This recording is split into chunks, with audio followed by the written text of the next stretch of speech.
नमस्कार मित्रांनो.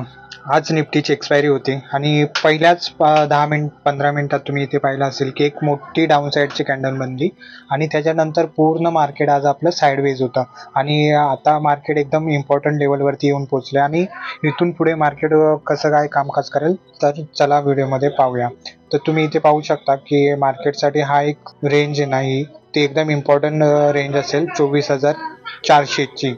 तर तुम्ही इथे पाहू शकता की मार्केटमध्ये हा जो कन्सोलिडेशनचा फेज होता ना आजचा, तो एकदम इम्पॉर्टंट असेल. ह्याचा हाय जर ब्रेक होतोय ना तर उद्या हे आपल्याला टार्गेट भेटेल 24,570चं.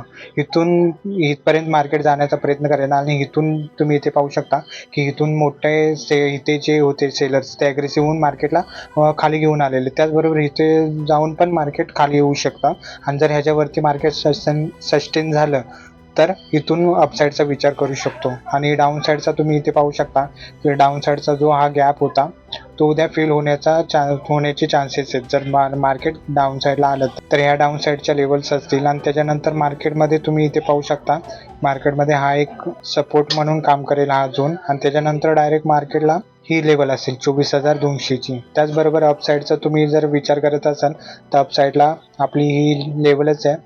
जर 24,500 म्हणजे 600ची लेवल अपसाईडला ब्रेक करते तर 24,700पर्यंत जाऊ शकतं आणि त्याच्यानंतर मार्केट या लेवलपर्यंत येऊ शकतं.